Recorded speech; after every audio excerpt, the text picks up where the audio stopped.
tal? ¿Cómo está? Muy buenas noches. Mi casa es su casa, así que como siempre le digo, bienvenido a casa.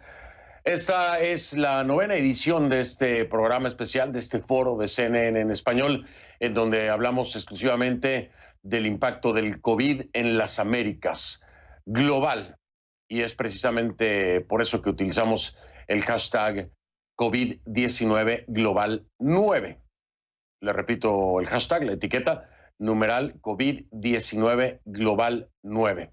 Tendremos información desde diferentes puntos de vista, desde diferentes perspectivas. Estamos hablando de la perspectiva médica, de la perspectiva económica y la perspectiva de la salud mental. Como siempre lo hacemos todos los jueves, una vez más, aquí estamos. Así es, aquí estamos para llevarle la información concreta, los hechos y evitar los rumores y las mentiras. Así que acompáñenme, por favor, con sus dudas. Aproveche este espacio. Estará el doctor Huerta conmigo, la doctora Zaret y también mi compañera Gabriela Frías para abordar cada uno de estos ángulos. La etiqueta es numeral COVID-19 Global 9. Sus dudas, sus preguntas, sus comentarios con esta etiqueta a mi cuenta en Twitter, @soyfdelrincón, @soyfdelrincón, COVID-19 Global 9, la etiqueta. Estados Unidos se mantiene con mucha diferencia como el país con más casos confirmados de coronavirus y con más muertos. Se registran más de 1.700.000 contagios y al menos 101.400 muertes. Fue el día de ayer, precisamente, miércoles, cuando se batió este triste récord de las 100.000 muertes. Pero hasta esta mañana, hubo que esperar para que el presidente Donald Trump se refiriera a esa penosa y altísima cifra, porque ayer no hubo ni siquiera un tuit. Ayer no dijo nada. Esta mañana, pues tuvo tiempo de tuitear y retuitear mucha crítica política, nada de autocrítica, por supuesto, ¿no?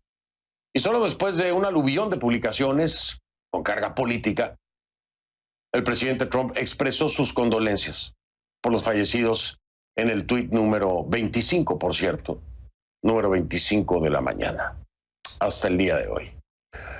¿Qué decía el tuit de Trump? O qué dice, si lo quiere buscar, porque ahí está. Dice: acabamos de alcanzar el triste hito de los 100.000 muertos por la pandemia de coronavirus. A todas las familias y amigos de los fallecidos quiero expresar mi simpatía y amor por todo lo que esa gran gente representa. Dios les acompañe. Bueno, pues ahí está.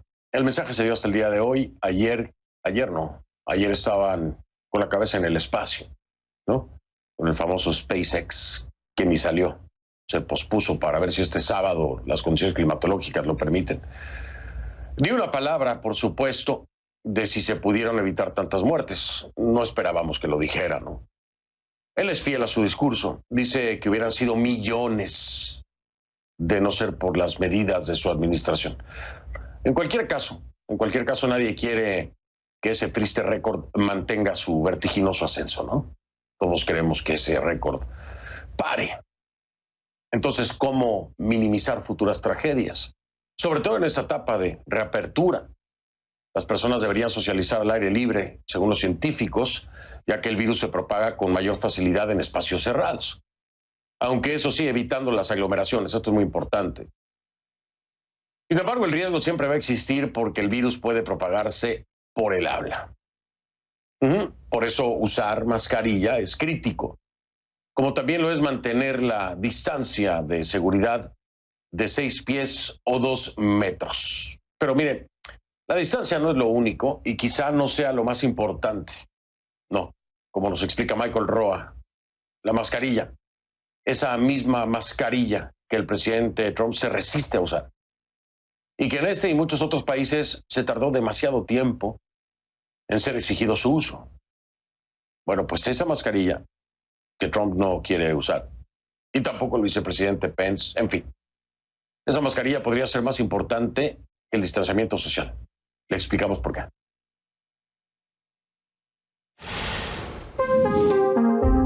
con el argumento de que las partículas de aerosol emitidas por una persona al toser o estornudar pueden permanecer en el aire en espacios interiores durante horas, acumularse y seguir los flujos de aire a largas distancias. 3 expertos sugieren que el distanciamiento de 2 metros recomendado por la Organización Mundial de la Salud para prevenir el contagio de COVID-19 podría no ser suficiente. En un artículo publicado en el portal de la revista Science, el médico Robert Scully y la investigadora Kimberly Potter de la Universidad de California, junto con la profesora Xia Wang de la Universidad Nacional Sun Ta-Sen en Taiwán, agregan que las partículas de saliva en el aire pueden ser fácilmente inhaladas y contaminar los pulmones. Por eso sugieren que el uso de la mascarilla debe ser aún más esencial. Estos 3 especialistas en química y enfermedades infecciosas destacaron igualmente que en lugares donde el uso de la mascarilla es común, como Hong Kong y Taiwán, el coronavirus ha sido controlado. En Estados Unidos, el doctor Anthony Fauci, un miembro clave del grupo de trabajo sobre coronavirus de la Casa Blanca, exhortó esta semana a la ciudadanía a usar mascarillas en público. Sin embargo, pese a las recomendaciones de la comunidad científica sobre el uso de este método de protección contra el coronavirus, hay quienes optan por no llevarlo.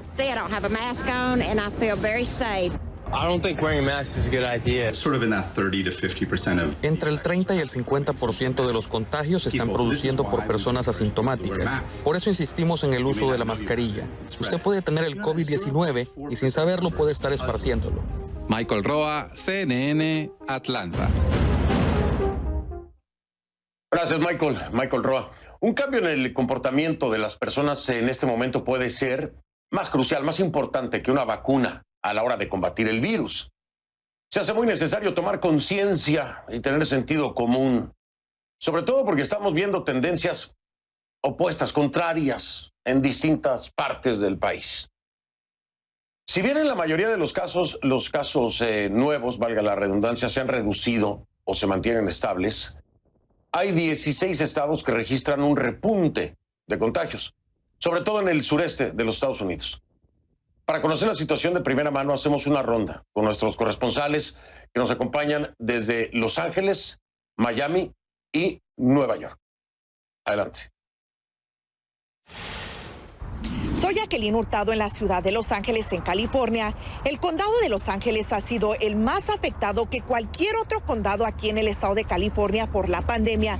Es por eso que las autoridades le están pidiendo a las personas que tomen medidas de precaución debido a que ya han empezado a abrir varios negocios aquí en el estado. Esta semana anunció el gobernador que las iglesias y otros negocios pueden reabrir si cumplen con ciertos requisitos, incluyendo el distanciamiento social. Y con la reapertura de varios lugares, los funcionarios de salud tienen temor de nuevos brotes y es por eso que le están pidiendo a los californianos que usen las máscaras, eviten lugares donde hay mucha gente y mantengan la distancia. También han reportado las autoridades que la mayoría de las personas que se han contagiado aquí en el estado con este virus han sido los latinos. Y ese contagio entre los latinos se debe a que ellos son los trabajadores esenciales que trabajan en la fuerza laboral como en construcción, restaurantes, tiendas, entre otros sectores. Hasta el momento, 3,973 personas aquí en California han perdido la vida por el COVID-19.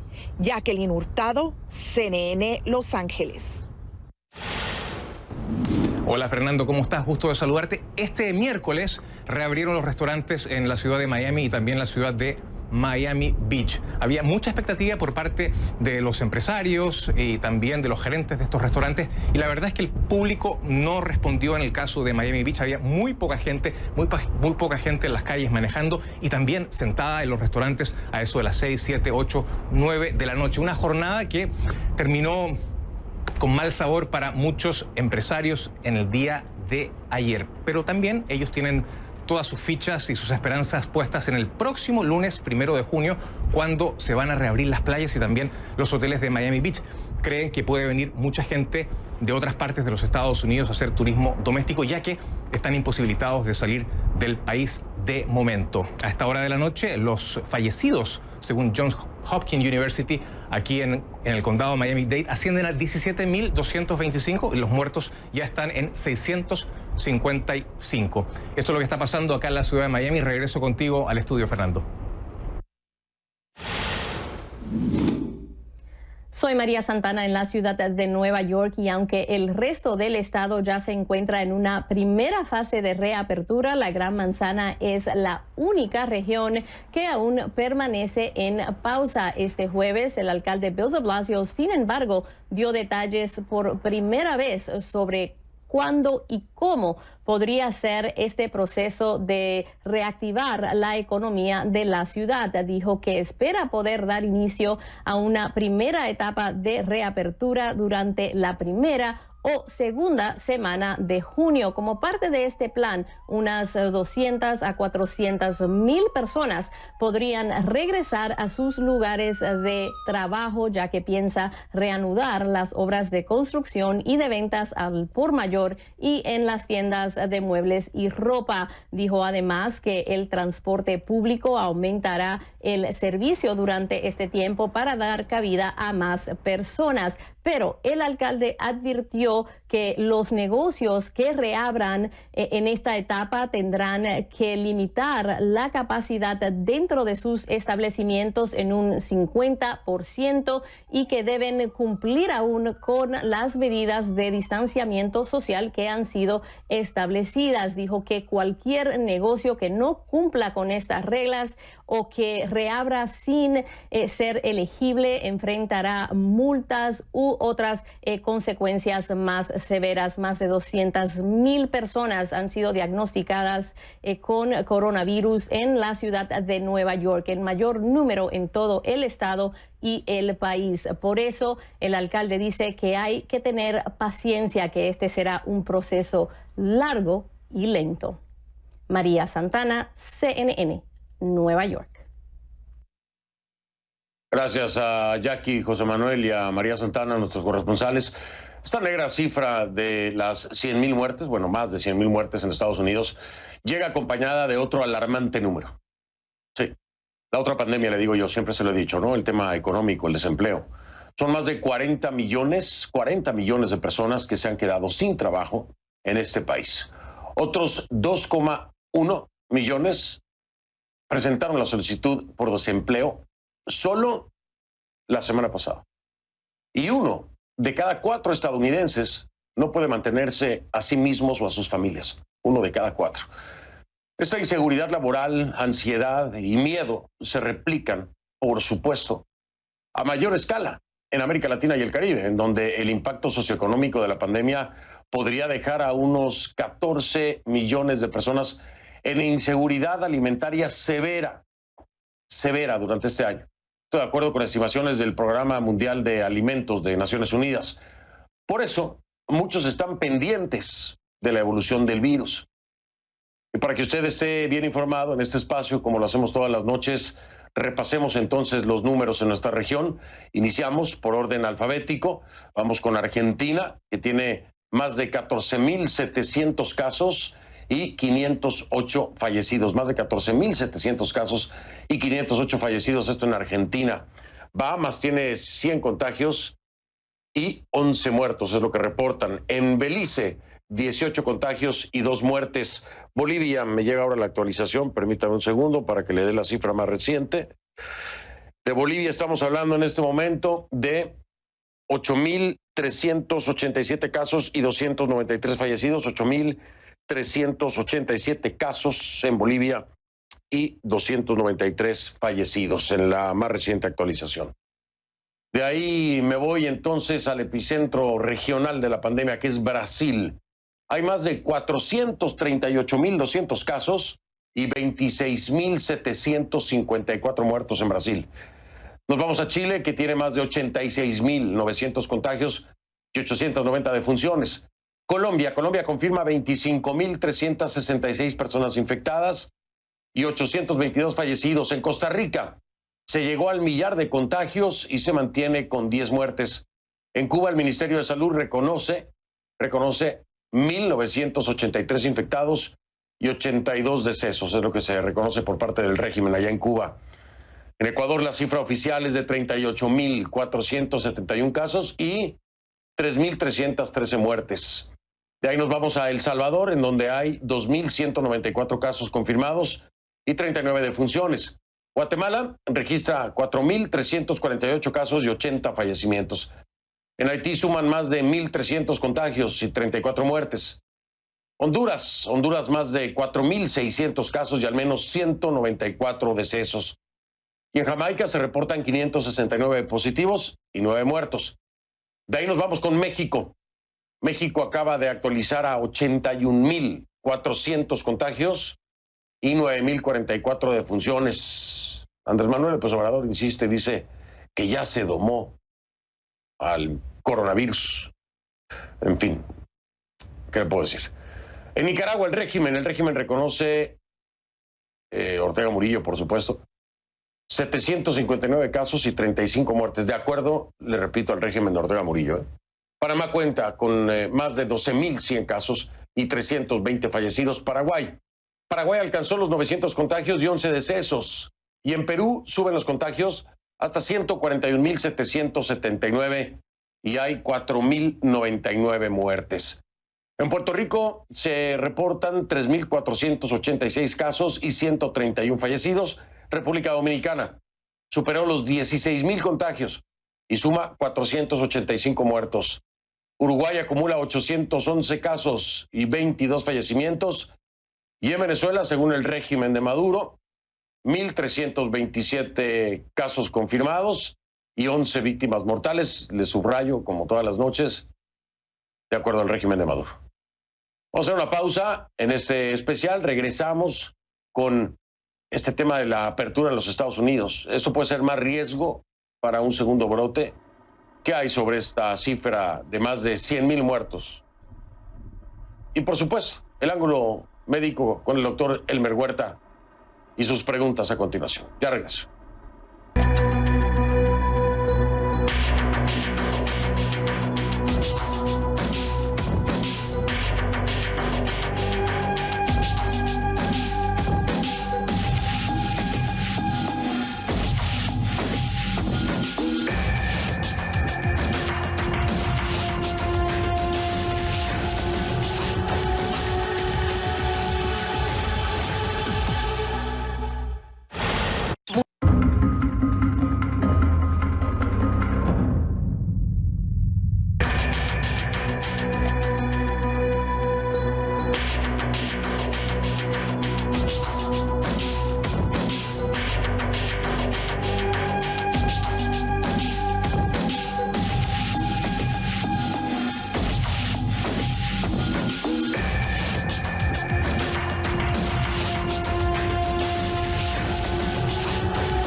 Le doy la bienvenida, como siempre, con mucho gusto y agradecimiento al doctor Elmer Huerta, experto en salud pública y profesor de la Universidad Washington. Doctor Huerta, siempre un placer recibirlo. Gracias por acompañarnos de nueva cuenta en nuestro acostumbrado especial de los jueves. Bienvenido. Fernando, buenas noches, encantado de saludarte también y buenas noches a todos. Gracias, doctor Huerta. Iniciemos, si le parece, con esta cifra que se alcanza el día de ayer, tristemente, 100.000 muertos. Hoy son más de 100.000 muertos en los Estados Unidos. Pero habría que también poner en contexto las proyecciones que se tenían y lo que estamos reportando en cuanto a número de muertos. Doctor Huerta, ¿cómo tomarlo? ¿Cómo tomarlo en términos numéricos? Por supuesto, la pérdida de vidas humanas y es una tragedia y una cifra aterradora, pero ¿podría ser peor, doctor Elmer Huerta? ¿Qué me dice? Pues sí, mira, las cifras siempre hay que tomarlas con mucha calma, obviamente, y hay que tratar de ponerlas en contexto. Fernando, como has dicho, cada vida humana es una vida preciosa que se pierde y 100.000 obviamente es un número muy grande. Pero hay que poner también en perspectiva que Estados Unidos tiene 330 millones de habitantes. Entonces, por eso es de que a veces es conveniente tratar de corregir, como se dice desde el punto de vista estadístico, los números a millón de habitantes. Por ejemplo, Estados Unidos con estos 100.000 ha alcanzado que por cada millón de habitantes que tiene, tiene 312 muertos. Y solamente para compararlo, por ejemplo, España tiene 580 por millón, por decirte, Inglaterra tiene 558 por millón. Entonces, si bien es cierto que es alto, y para compararlo quizá con algún país de América Latina, Brasil tiene 126 por millón, es decir, Estados Unidos tiene 3 veces más. ¿Pudo haber sido peor? Pudo haber sido peor. Pudo haber sido mayor el número, también pudo haber sido mayor, pudo haber sido lo que tenemos es lo que en este momento es consecuencia de lo que se hizo y lo que no se hizo. Y esto es algo que estamos aprendiendo, Fernando, de esta pandemia. No existe libreto. Cada país tiene su propia historia. De aquí a algunos años, cuando se escriba la historia de esta pandemia del 2020, Fernando, cada país va a tener su libro, su tomo en la historia. Sobre todo, espero que más que un libro y un tomo en la historia, se tengan las capacidades de atender la salud pública en todo el mundo, acorde a lo que pudiéramos volver a enfrentar en un futuro. Hay sistemas de salud que estaban prácticamente abandonados en diferentes países latinoamericanos y esto ha provocado y complicado precisamente esta pandemia en nuestros países, tristemente. Atender la salud pública y tener una salud pública, una estructura sólida, debe ser una prioridad después de esta experiencia. Espero que así sea. Pero hablando precisamente de lo que se puede o no aprender, doctor Huerta, ¿qué podemos saber hoy de las vacunas? Fauci, el doctor Fauci aquí en los Estados Unidos, este epidemiólogo que se ha vuelto la cara en Estados Unidos prácticamente del tema del COVID por parte de la Casa Blanca, decía que se sentía muy confiado de que pudiera existir una vacuna para finales de este año. ¿Qué piensa usted de doctor Huerta? ¿Demasiado optimismo o es posible? ¿Cómo están las cosas con la vacuna? Yo creo que es posible. Es posible que tengamos una vacuna ya sea para fin de este año o comienzos del próximo año, Fernando. En el momento, 11 días después que se descubrió esta enfermedad, el día 11 de enero, los científicos chinos pusieron el genoma de este virus en el Internet, Fernando, para que todo científico interesado pudiera entrar y analizar ese genoma. Eso hizo que más de 170 compañías, es como que si le bajaran la bandera en una carrera de caballos, y cada uno ha empezado a correr. Y ya hay varios caballitos, entre comillas, con todo respeto, que están en la punta. Hay dos grupos. El grupo de aquí de Estados Unidos, que lidera el doctor Fauci en su instituto, y el grupo de Oxford en Inglaterra. Son los dos grupos, digamos, que están liderando. ¿Y sabes por qué, Fernando? Porque ellos estuvieron trabajando ya en la vacuna contra el MERS y contra el SARS. El SARS desapareció, el MERS no desapareció, pero no da muchos casos por año, de tal modo que ellos guardaron su vacuna contra esta enfermedad, la guardaron en el anaquel. Cuando salió este virus, que es un coronavirus igual del que el MERS, dijeron, caramba, ¿qué tal si le cambiamos algunas piezas a esto que ya hemos hecho y lo probamos? Y ¿sabes qué? Funcionó, Fernando, de tal modo que ellos están muy, muy adelantados más que el resto. Pero mira, Fernando, de tener la vacuna hecha es solamente la primera parte. Como yo le digo a los oyentes o a los televidentes a través de CNN en español, ¿cuándo llegará, por ejemplo, la vacuna a Medellín, o a Quito, o a Carabelí en Arequipa, o a San Juan de Mendoza? ¿Cuándo? Es decir, lo que viene después que se descubra la vacuna va a ser tan gigantesco como el descubrirla, la distribución y el que llegue a 6.000 millones de personas, Fernando. Sí, por supuesto. Hay que hacer esa proyección. Doctor Elmer Huerta, gracias por traerlo a la mesa, porque era lo mismo que estaba yo pensando. Muy bien. Se descubre, prodúcela y repártela por el mundo. Las capacidades de producción tienen que ser impresionantes. Eso va a llevar un tiempo. Oiga, doctor, las pruebas serológicas, estaba por ahí viendo que no necesariamente son así como que tan confiables. ¿Qué hay acerca de esto? Fernando, esto es algo sumamente importante. Dos noticias salieron el día de ayer que ponen un poco de nube negra sobre esto que se estaba haciendo con las pruebas. Recordemos que hay dos tipos de pruebas, Fernando. La prueba molecular o genética, es la que se hace en la nariz, con el hisopo en la nariz y que vemos en la televisión. Esa descubre el virus. Esa es molecular o genética. Y la otra que se hace en la sangre, que sirve para descubrir los anticuerpos que se han creado en respuesta al virus que te invadió. Una descubre el virus y la otra la consecuencia del virus.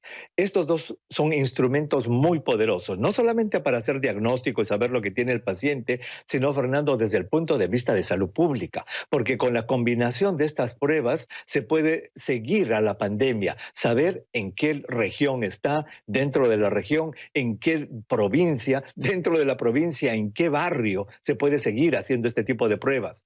La noticia viene mala el día de ayer. El CDC de Estados Unidos, los Centros para la Prevención y Control de Enfermedades, Fernando, informan de que la mitad, 50% de estas pruebas serológicas que se hacen en la sangre tienen falsos negativos, la mitad. Y el departamento de Johns Hopkins, aquí en Baltimore, informa que la prueba molecular o genética también tiene entre 20 y 30% de falso positivo, o falso negativo, perdón. Wow. O sea, te dice que no hay nada cuando en realidad hay algo. Entonces, Fernando, esto es un golpe fuerte para todo el mundo, porque lo que se pensaban que eran poderosos instrumentos de salud pública van a enlentecer un poco el control de esta enfermedad. Wow, bueno, una positiva y una negativa, ¿no? El tema de la vacuna, aunque va a tardar obviamente el proceso, pero hay expectativa y hay optimismo, y que, bueno, pues habrá que hacer los ajustes necesarios en términos científicos. Doctor Huerta, usted sabe que me encanta quedarme con usted hablando horas y horas si se pudiera de esto, pero me tengo que ir porque me falta todavía hablar con Gaby y con la doctora Zaret, así que lo aproveché lo más que pude, como siempre. Mil gracias, doctor Huerta. Encantado, Fernando, a la orden. Buenas noches a todos. Hasta la próxima, Fernando. Gracias. Buenas noches, todo el cariño y todo el agradecimiento, por supuesto, siempre para el doctor Elmer Huerta, experto en salud pública y profesor de la Universidad Washington. Hago una pausa, en regreso, y precisamente vamos a estar hablando del tema económico. Vamos a hablar con Gabriela Frías, las cifras de desempleo, 40 millones de desempleados en Estados Unidos, otros 2.1 millones de personas que acudieron precisamente a la aplicación de desempleo, por supuesto, la semana pasada. Vamos a regresar con ella. F del Rincón en Instagram. Ahí nos vemos. Ya vengo.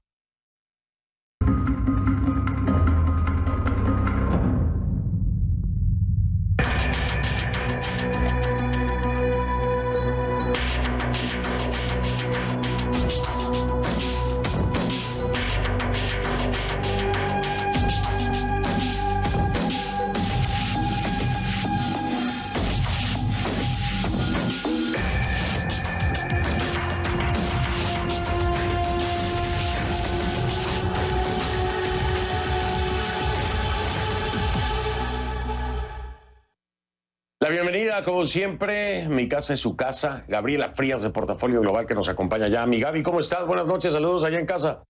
Igualmente, Fernando, muy buen jueves para ti y bueno, pues hablamos de empleo si quieres. Bueno, pues no nos queda de otra porque 40 millones de desempleados en Estados Unidos es un número que hay que hablar, mi Gaby. Totalmente. Es más, Fernando, de una vez, en una semana vamos a estar hablando de la tasa de desempleo de este mes que está por terminar. Y acuérdate que estamos en cerca de 15%. Para el mes de mayo el retrato promete ser de 20% la tasa de desempleo. Claro que el dato que se ha manejado durante todo el día, y yo te estoy trayendo el dato que esperamos en una semana, que es el más fresco, pues es ese, el más de 40 millones de personas que pues desde que comenzó la pandemia en 10 semanas han pedido ese pago de subsidio por desempleo. Y esto es importante porque lo que sí hay que decir es que el dato de la semana pasada sigue mostrando una tendencia a la baja. Es decir, que acumulamos 8 semanas bajando ese dato. Veníamos desde el más alto, que era poco más de 6 millones de personas, esto por marzo, al cierre de marzo, y ahora ya estamos hablando de otra nueva baja. Respecto de la semana previa, la baja es más pequeñita, 300,000. En ese nivel se redujo. Antes hablábamos de bajas más pronunciadas, pero lo cierto es que viene a la baja, Fernando. ¿Qué significa esto? Nos debemos alegrar. Todavía es difícil decir, como dicen por ahí, una golondrina no hace verano. Entonces hay que confirmar que esto no tiene que ver con que las personas no logran tener este subsidio porque no presentan bien su formulario o porque hay problemas técnicos. El caso de la Florida, por ejemplo, donde tú te encuentras, es uno de los más señalados en todo el país. De hecho, le llaman un repeated offender. porque hay personas, miles de ellas, que están acusando a la autoridad de que no han recibido su subsidio por desempleo. Y además la Florida no te da 26 semanas en promedio como hacen otros estados, te dan 12 semanas.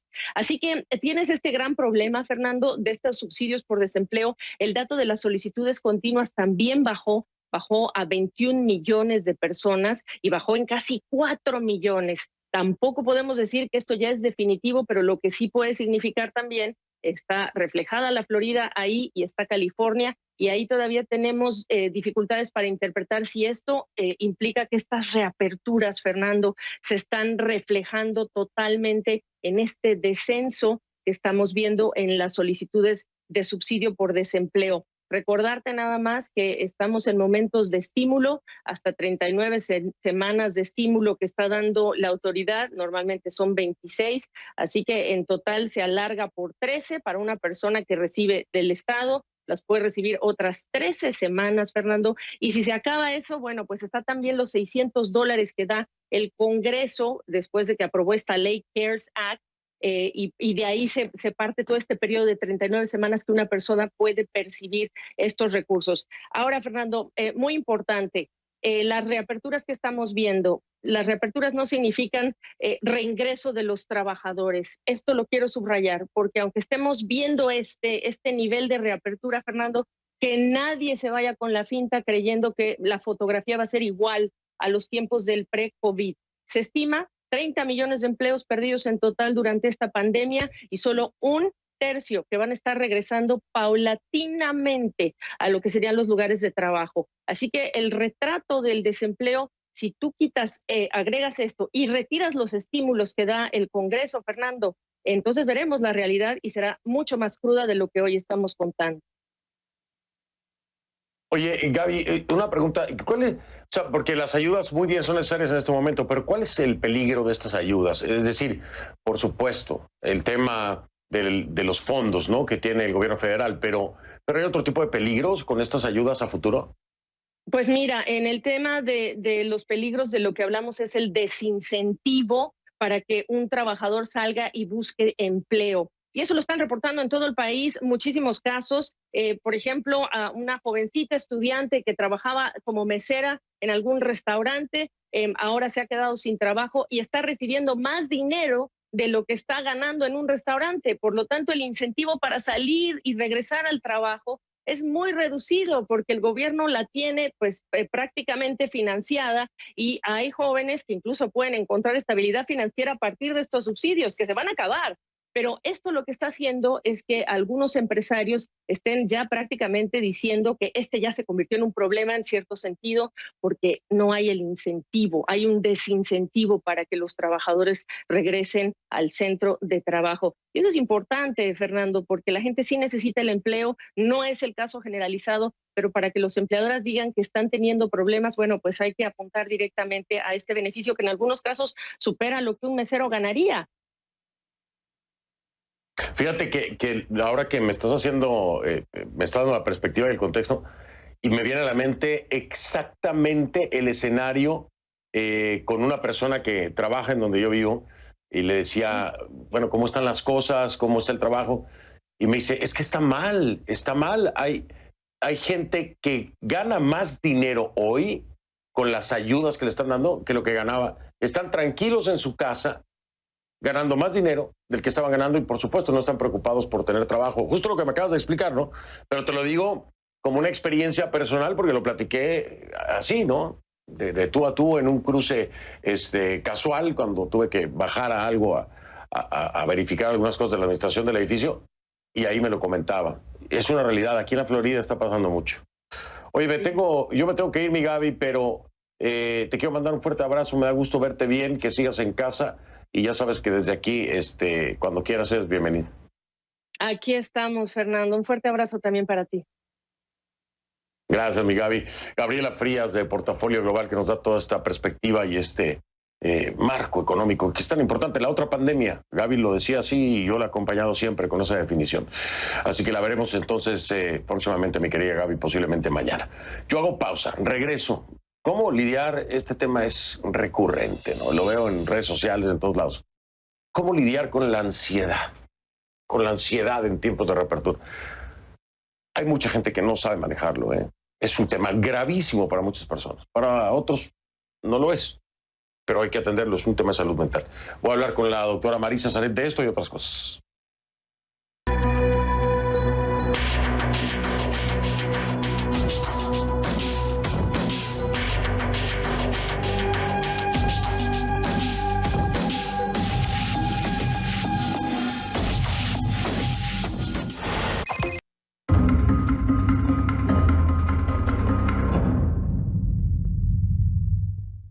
Le doy ahora la bienvenida con mucho gusto, por supuesto, a la doctora Marisa Saret, es la jefa del Departamento de Psicología del Nicholas Children's Hospital de Miami.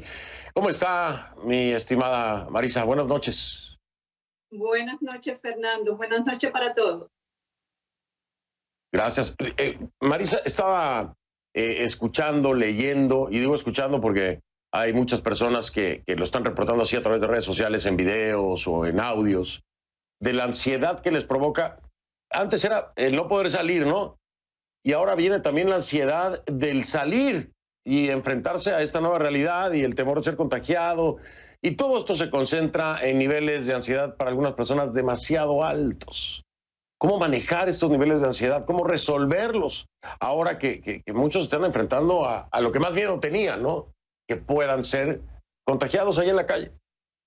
Sí, tienes razón y efectivamente da la casualidad que, por ejemplo, la Asociación Norteamericana de Psicología mide los niveles de estrés cada año desde el 2007. Y lo que he encontrado ahora, Fernando, que es interesante, no sorprendente, es que tenemos unos niveles extremadamente altos de ansiedad, de estrés, muy comparados a los que sentimos durante la crisis del 2008. Indudablemente, como tú decías al principio del programa que te escuché, es que tenemos varias pandemias que están ocurriendo. Una es la pandemia del virus, otra es la pandemia económica, la otra es la pandemia emocional. Y entre todas ellas se entrelazan. ¿Cómo salir al mundo? Y está pasando algo que es muy interesante y es que muchas personas piensan que los estados se están abriendo, los gobernadores, los jefes de estado están diciendo ya vamos a empezar a abrir los negocios, las tiendas, y es como si el virus se haya ido. Y muchas de ellas tienen esa ansiedad y muchas de esas personas también dicen, bueno, vamos a salir porque ya han abierto todo. Lo importante es reconocer que el virus está presente. Lo importante es reconocer que las armas que tenemos en este momento son básicamente la que hemos llevado hasta ahora, que es el distanciamiento, que es chequearnos los síntomas que tenemos, la higiene y la mascarilla, extremadamente importante. ¿Cómo abrirnos al mundo? Poco a poco, Fernando. Mirando nuestro medio ambiente, en mi círculo, ¿qué peligros hemos tenido? ¿Hemos llevado una cuarentena perfecta o hemos tenido que salir a trabajar como le ha pasado a muchas familias? Ahora, cuando vamos a unirnos a otros círculos, ya sean los abuelos, los primos, los amigos, tenemos que hacer un inventario de qué es lo que está pasando en las diferentes familias, en las diferentes los diferentes círculos, focos que estamos hablando. Así que tenemos que hacer un trabajo papel y lápiz y honestamente mirar. Te voy a dar un ejemplo y esto sé que me va a pasar, ya me ha pasado un par de veces. Yo trabajo en un hospital. Hay muchas personas que no me van a dar la bienvenida a mí, no porque no les caiga bien o porque, sino sencillamente porque yo soy de esas personas de alto riesgo que está saliendo a trabajar a un hospital. Así que papel y lápiz, mirar los riesgos que están corriendo por los vecinos, por los amigos, llevar a cabo la tarea de hacerlo al aire libre, con distanciamiento, con mascarilla, con un corto plazo de tiempo. Vamos a ir, la invitación, Fernando, es vamos a ir pasito a pasito. Vamos a ir tanteando y acostumbrándonos al terreno que estamos pisando. ¿Te acuerdas cuando el 9/11, cuando nuestras vidas cambiaron? cuando teníamos que ir al aeropuerto y quitarnos los zapatos y empezar toda una nueva rutina. Bueno, pues ahora tenemos que empezar una nueva rutina. El problema del ser humano, el problema no, lo lindo del ser humano es que somos sociables. Y el otro componente también es que somos seres de costumbre. Claro. Así que la parte positiva, te voy a dar un ejemplo. Cuando yo voy al hospital todos los días es tomar las temperaturas, responder a las preguntas, lavarnos las manos. O sea, claro, hay que enfocar todo esto con un plan, ser positivo y cuidadoso y escuchar las recomendaciones que se nos dan de los centros de prevención de enfermedades, de las organizaciones internacionales de salud.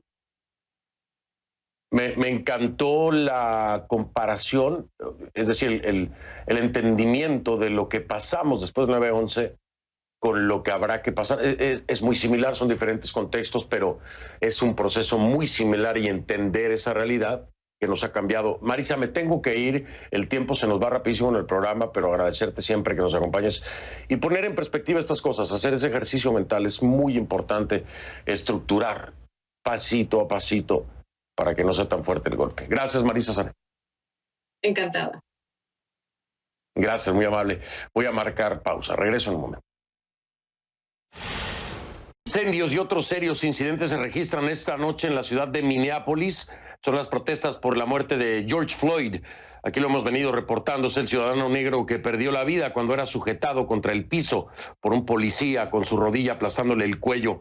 El video mostraba a George Floyd suplicando que le dejaran respirar, y algo que enfureció aún más a muchos en esa comunidad es que hoy se supo que ese policía que lo estaba asfixiando tenía 18 quejas. Ese policía y otros 3 agentes fueron despedidos esta semana mientras las autoridades prometen que se hará justicia. Soy Fernando del Rincón, le digo, no está solo, no está solo. Aquí estamos. Lo veo mañana.